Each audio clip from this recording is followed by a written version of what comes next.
Cooper Lutkenhaus walks into Hayward Field tonight with a perfect record and a target on his back. Every rival who could stop him is standing on the same start line. Bryce Hoppel holds the fastest 800-meter time any American has ever run. Lutkenhaus is chasing it. Can a 17-year-old take down a record his own heroes could never touch? Tonight is the Prefontaine Classic, held at Hayward Field in Eugene, Oregon.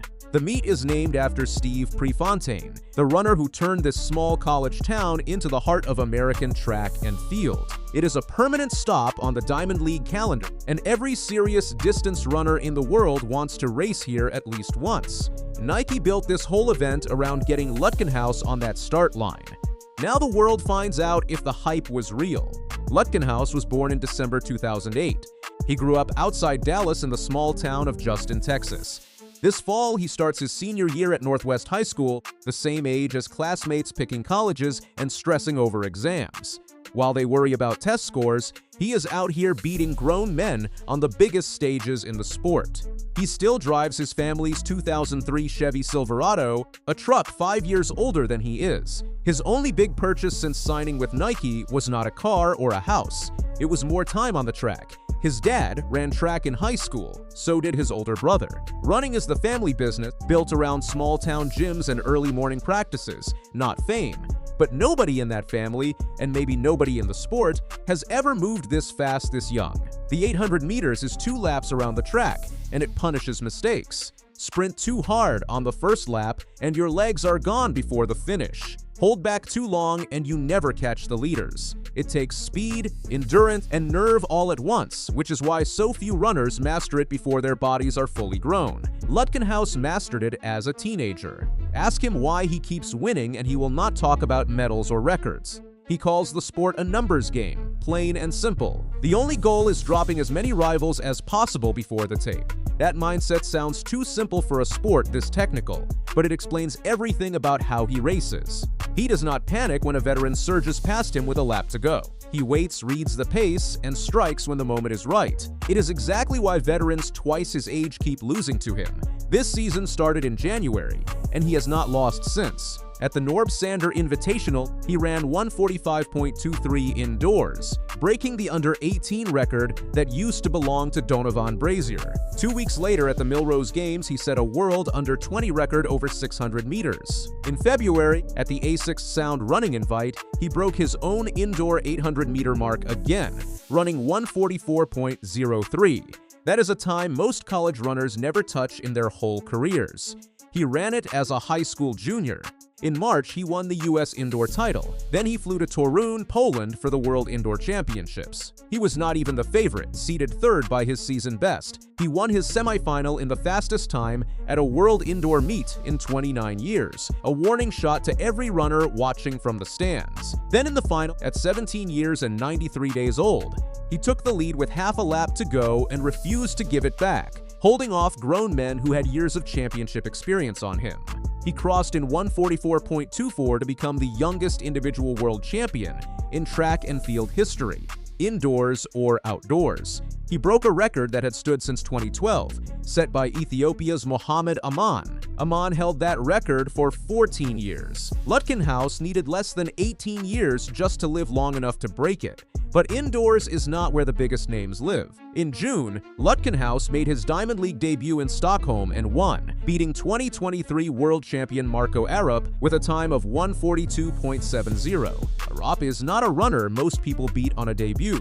He is one of the most consistent 800-meter racers on the planet, and Lutkenhaus took him down anyway.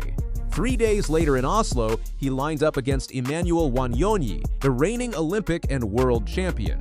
Wanyonyi had broken 142 7 times in his career, tied for the most in history. Wanyonyi grabbed the lead early, the way he always does, trying to burn off any challenger before the bell lap even rang. Lutkenhaus tucked in behind him and waited, saving everything for the moment that mattered most.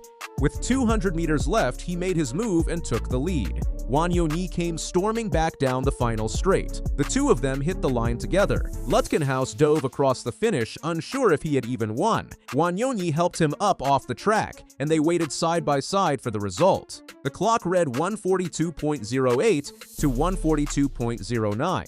6 races into his professional career, and he still had not lost once. So what happens when he faces a full field of Americans on home soil? This is not Lutkenhaus's first time racing at Hayward Field. Last August, he lined up in the U.S. Championship final as a 16-year-old high school sophomore. Nobody expected him to even make the final. He made it and nearly won the whole thing. Donavan Brazier crossed first in 142.16, capping a comeback from 3 Achilles surgeries and his first national title in 6 years. Lutkenhaus finished right behind him in 142.27, setting a under-18 world record even in defeat. Bryce Hoppel finished third in 142.49. Hoppel was the reigning Olympic trials winner at the time, and even he could not catch the high schooler down the final stretch. That was 11 months ago. Back then, Lutkenhaus was still unproven, still a question mark. Tonight, he returns to the same track, against many of the same rivals. But he is not the underdog anymore. He is undefeated as a professional, the reigning world indoor champion, and his personal best is nearly 2 full seconds faster than it was that day. So who stands in his way tonight? Bryce Hoppel holds the American record at 141.67, set at the 2024 Olympics in Paris under the brightest lights the sport has to offer. That is the fastest 800 meters any American has ever run, and it is the number everyone brings up around Lutkenhaus's name. Donavan Brazier is the defending national champion and the 2019 world champion, a runner who looked finished after 3 separate Achilles surgeries before fighting his way back to the top of American track. Brandon Miller, a 2024 Olympian with a personal best of 143.14, rounds out a field that includes 4 of the top 5 finishers from last year's national final. None of these runners are stepping onto the track to hand Lutkenhaus a win. Each one has beaten him before or come close enough to believe they still can. Lutkenhaus's coach, Chris Capo, will not talk about the record at all. He told reporters this week that he cares more about winning than any number on the clock. Win, win, win. That is the whole plan. But plans do not always survive a fast pace and a loud crowd. Hayward Field sells out for nights like this, and the whole crowd will be on its feet for the final lap.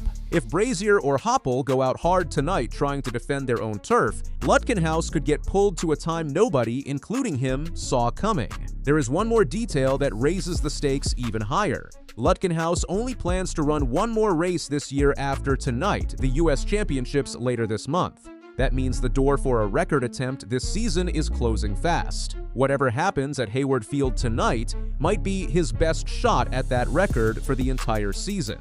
And with the 2028 Olympics landing in Los Angeles, still 2 years away, everyone in this sport is watching to see just how high his ceiling actually goes.